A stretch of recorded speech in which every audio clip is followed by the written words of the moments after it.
रोशनपुर नाम के गांव में चंदा और शांति नाम की जिठानी और देवरानी रहती थी।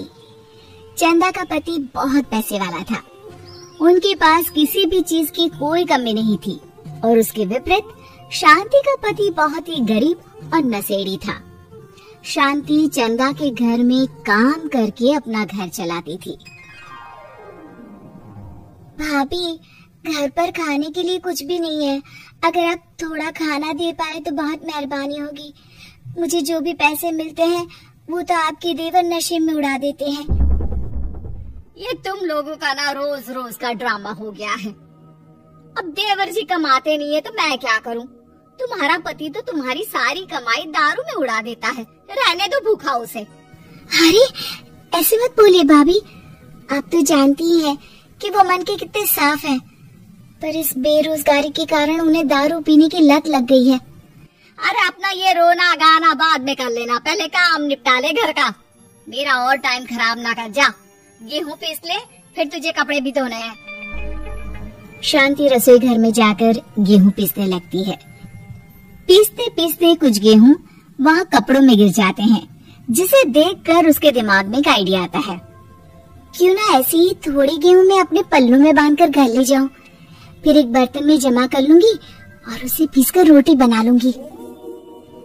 कुछ दिन तो ऐसे ही चलता रहा, मगर फिर एक दिन चंदा ने शांति को ऐसा करते हुए देख लिया। अरे पहले तो मुझे लगा तुम लोग बस गरीब हो, पर तुम लोग तो चोर भी हो। चोरनी कहीं की। मुझे तो लगता था तू गेहूं पिसती है, पर तू तो अपने पल्लू में गेहूं छुपा कर ले जाती है। निकल मेरे घर से। मुझे माफ कर दो भाभी, हमारे पास खाने के लिए एक दाना तक नहीं था, इसलिए मुझे ये सब करना पड़ा। अरे तुम लोग मेरे रिश्तेदार हो, इसीलिए दया कर कर तुझे मैंने अपने घर पे काम पर रख लिया। पर तू और तेरा पति हमारे खानदान का नाम मिट्टी में मिलाने पर उतारू हो चुके हैं। आपको मुझे जितनी गालियाँ देनी है दीजिए, मारना है तो मार भी लीजिए भाभी, पर मुझे काम से मत निकालिए। परिवार की बात है, वरना कोई और ऐसा काम करता ना तो धक्के मार कर कब से घर का बाहर निकाल दिया होता। रोते रोते शांति अपने घर चली जाती है, जहाँ उसका नशेड़ी पति कहता है, अरे कहाँ रह गई थी कामचोर, इतनी देर क्यों कर दी?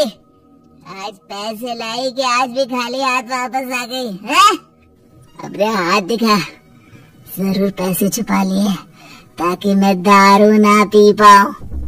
नहीं जी, मैं आपसे क्यों छुपाऊंगी? और अभी आप दारू पीने की बात कर रहे हैं, उसी कारण तो आज हम लोगों की ये हालत हो गई है।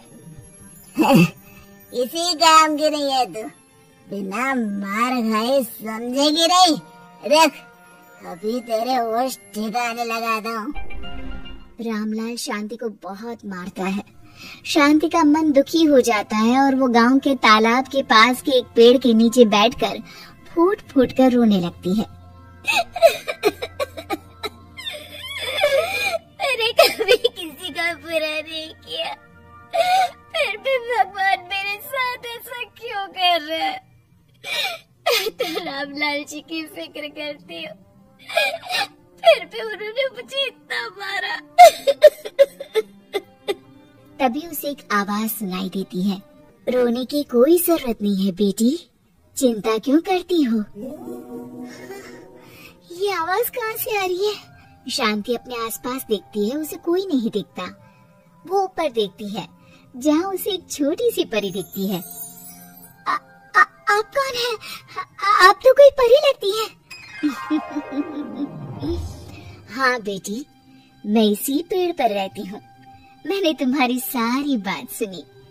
अब तुम्हें फिक्र करने की कोई जरूरत नहीं। अपनी आंखें बंद करो। शांति आंखें बंद करती है और जादुई परी अपनी छड़ी घुमाती है। उसकी छड़ी घुमाते ही पेड़ के सारे पत्ते सुनहरे रंग के हो जाते हैं। परी उनमें से एक पत्ता तोड़ लेती है और फिर से अपनी छड़ी घुमाती है, जिसके कारण सारे पत्ते पहले की तरह साधारण से दिखने लगते हैं। आंखें खोलो बेटा। लो, इस पत्ते को ले जाकर अपने तकिए के नीचे रख देना। ये तो एक साधारण पत्ता है, इससे क्या होगा? ठीक है, अगर आप कहती हैं तो मैं इसे रख लेती हूँ। शांति उस पत्ते को लेकर अपने घर जाती है और अपने कमरे में तकिए के नीचे रखकर सो जाती है। सपने में उसे वही पेड़ वाली जादुई परी दिखाई देती है। बोलो शांति, क्या चाहिए तुम्हें? मैं चाहती हूँ हम बहुत अमीर हो जाए और मेरे पति नशा करना छोड़ दे, उन्हें कोई काम भी मिल जाए। कल जब तुम सुबह नींद से जागोगी, तुम्हारी इच्छा पूरी हो गई होगी। अगली सुबह शांति नींद से जागती है। अपने आसपास का नजारा देखकर चौंक जाती है। उसके बिस्तर पर चारों तरफ सोने चांदी रखे हुए थे। हे भगवान, कहीं मैं सपना तो नहीं देख रही? इतना सारा सोना, वो भी मुझ गरीब के पास। रामलाल जी को बताती हूँ, वो बहुत खुश होंगे। शांति जैसे ही कमरे के बाहर जाती है, वो देखती है कि रामलाल सूट बूट पहने काम के लिए बाहर जा रहा होता है। मुझे शहर में एक नौकरी मिल गई है शांति, मुझे आने में देर हो जाएगी, घर का ध्यान रखना। और इस तरह शांति बहुत अच्छा जीवन बिताने लगती है। उसके पास अब किसी भी चीज की कमी नहीं रह जाती। रातों रात शांति के पास आए इतने पैसों को देखकर उसकी जिठानी उससे पूछती है, अरे क्यों रे शांति, कहीं बड़ा हाथ मारा है क्या? अचानक तुम लोगों के पास इतना पैसा कैसे आ गया? नहीं नहीं भाभी, ये सब तो जादुई परी के दिए हुए पत्ते का कमाल है।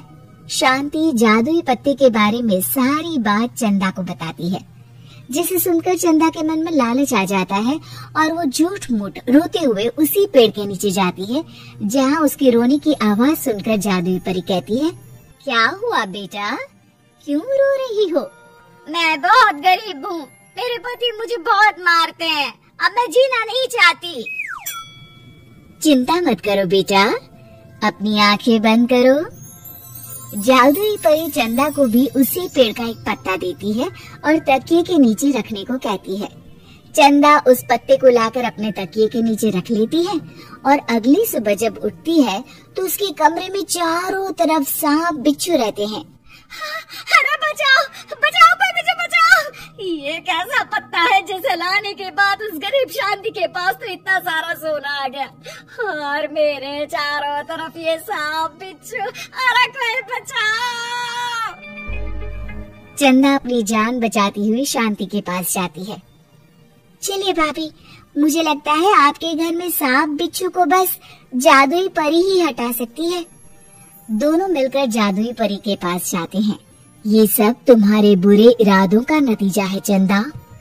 तुम झूठ मूठ बस पैसे के लालच के कारण यहाँ आकर रो रही थी, इसीलिए तुम्हें जादुई पत्ते ने उसकी सजा दी। अरे मुझे माफ कर दीजिए जादुई परी, मेरे मन में लालच आ गया था। अरे शांति, तुम भी मुझे माफ कर दो, मैंने तुम्हारे साथ बहुत गलत किया है, फिर भी तुम मेरी मदद के लिए आई। चंदा को अपनी गलती का एहसास हो जाता है, इसलिए जादुई परी उसके घर से सारी सांप बिच्छू को गायब कर देती है। चंदा और शांति आपस में मिलजुल कर रहने लगती हैं।